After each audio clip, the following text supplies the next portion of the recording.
বাড়ির বড় মেয়ের সাথে বিয়ে হয়েছিল। মেয়েটি ছিল খুব শান্ত এবং খুব ভালো। মেয়েটি দুই বোন ছিল। মেয়েটি দেখতেও খুব ভালো ছিল। মেয়েটির একদিন বিয়ে ঠিক হলো। যেই ছেলেটার সাথে বিয়ে ঠিক হয়েছিল সেই ছেলেটা ছিল মেয়েটার বাবার বন্ধুর ছেলে। ছেলেটার বাবা মা কয়েক বছর আগে অ্যাক্সিডেন্টে মারা গেছে। ছেলেটির বাবা ব্যবসা করত।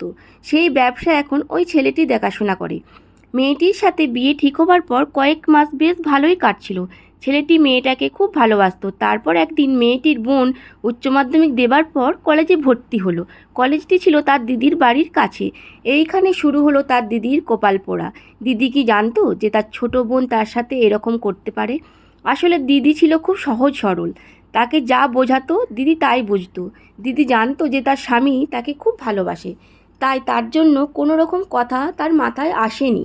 মেয়েটির বোন প্রথম প্রথম দু একদিন তার নিজের বাড়ি থেকেই কলেজে আসতো। তারপর একদিন তার দিদিকে বলল বোন যে তার বাড়ি থেকে কলেজে আসতে খুব কষ্ট হচ্ছে। তখন তার দিদি বোনকে বলল, তাহলে তুই আমার বাড়িতে থেকে কলেজে যাবি এবার থেকে। সেই শুনে বোনের তো খুব আনন্দ। আর তারপর থেকে দিদির বাড়িতে বোন থেকে গেল। এরপর থেকে শুরু হলো জামাইবাবু শালির প্রেম কাহিনী। বোন যখন দিদি জামাইবাবুর ভালোবাসা কাছে আসা এটা দেখতো তখন বোন নিজেকে ঠিক রাখতে পারতো না। প্রথম দিন বোন একা একা রুমে শুয়েছিল আর দিদি জামাইবাবু অন্য একটা রুমে শুয়েছিল। পরের দিন সকালে উঠে দিদি দেখে বোনের চোখ মুখ কেঁদে কেঁদে ফুলে গেছে। দিদি জিজ্ঞাসা করলো কি হয়েছে? তখন বোন বলল সারা রাত ঘুমাতে পারেনি, পড়তে পারেনি, খুব ভয় পেয়েছে, সে একা একা রুমে শুতে পারবে না। তখন দিদি বলল, আমি তো ভুলেই গেছি তুই একা শুতে পারিস না। তখন দিদি বলল, ঠিক আছে, আজকে থেকে তুই আমাদের কাছেই শুবি। বোন বলল, আমি তো ঘুমাই অনেক রাতে, পড়াশোনা করি তো, লাইট জ্বলবে, তোদের অসুবিধা হবে।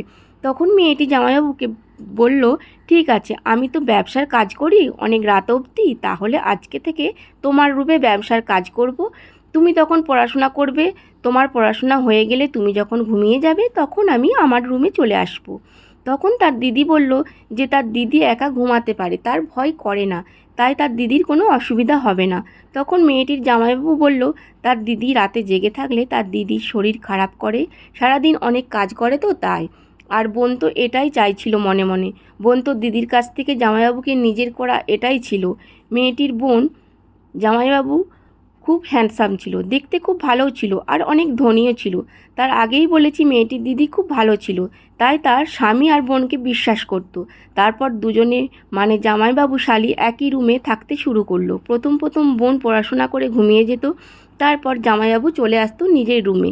তারপর দুজনে একই সাথে থাকতে থাকতে জামাইবাবু ও শালির প্রেমে পড়ে গেল।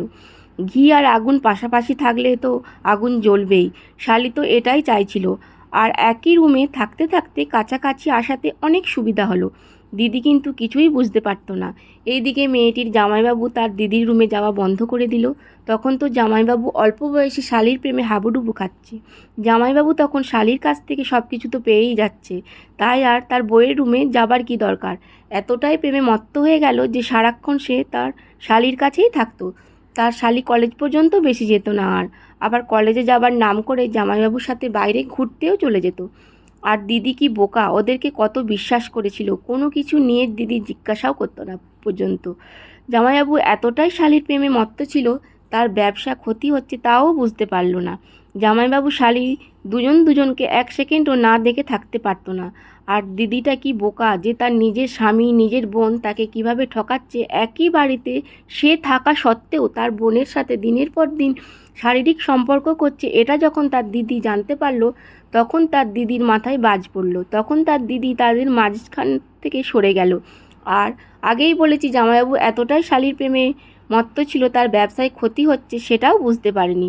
তখন তার স্ত্রী তাকে ছেড়ে চলে গেল। তখন তার ব্যবসার শেষ পতন হয়ে গেল। তখন তার কাছে স্ত্রী গেল, ব্যবসাও গেল, তার টাকা পয়সা সব কিছু শেষ হয়ে গেল। আর যাকে অবহেলা করলো আর যাকে ভালোবাসলো সে শালির কাছে টানলো সব কিছু দিয়ে। সেই শালি যখন দেখলো জামাইবাবুর কাছে কিছু নেই তখন শালি জামাইবাবুকে ছেড়ে চলে গেল। কিন্তু দিদি এবার মনকে শক্ত করলো। দিদি যেটা করলো তার বোনের সাথে তার বরের বিয়ে দিয়ে দিল। এটাই ছিল আজকের গল্প। যদি ভালো লাগে কমেন্ট করে বলো, তাহলে আমি আরও এরকম গল্প নিয়ে চলে আসবো তোমাদের কাছে। এই গল্পের সাথে আমার কোনো মিল নেই, এটা জাস্ট গল্প ছিল।